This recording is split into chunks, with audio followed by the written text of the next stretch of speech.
Hi, this is Mr. Van Kaplan. I'm going to show you some basic tools on the TinkerCAD. First of all, you can go up here and change the name. They generate some odd names from time to time. So I'm just going to name this Practice 1.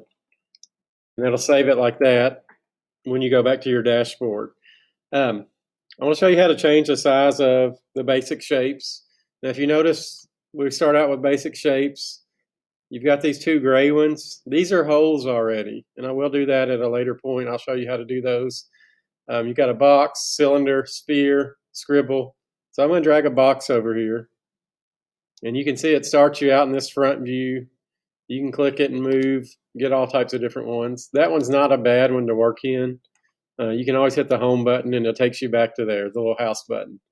Okay, so I've got that shape there. And if you start out, it tells you this is a box. It's 20 millimeters by 20 millimeters by 20 millimeters. So it's basically a cube. Okay. If you drag it right to left, it's going to extend that. It usually goes up by a millimeter. If you don't like dragging, you can go in there and type as well. Say I want it to be 50.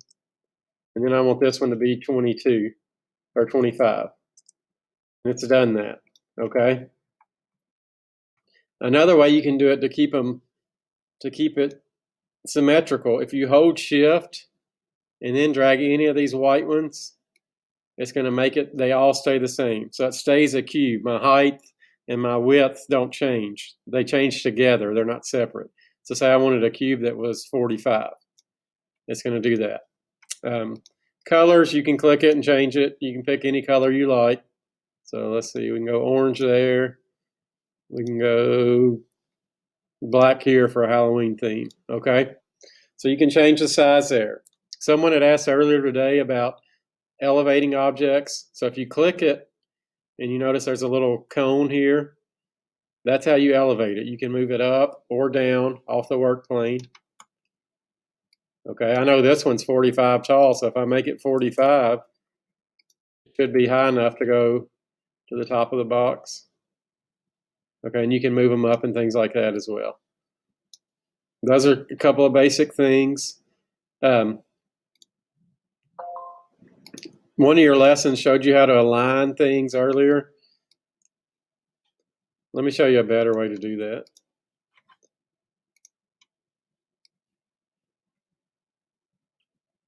Okay, so let's say they're here. In your tutorial, it had you hold shift and click each one. That's one way to do it. Another thing you can do, come up here to where it's empty, a white space. You can drag, it draws this little box. As long as it's touching both shapes, that does the same thing as the shift button and clicking on them. And then you can click a line here.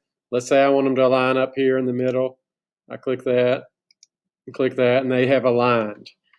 That'll be very important later when we get into some of the more detailed creations you're going to do. So that's some basics as far as how to change the shape or the length and width and depth of a 3D shape, and also how to align them. And I'll continue to make more videos like this in the future.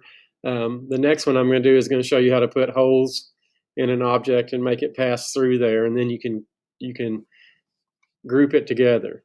Okay, so that's it for this lesson, just a quick tutorial.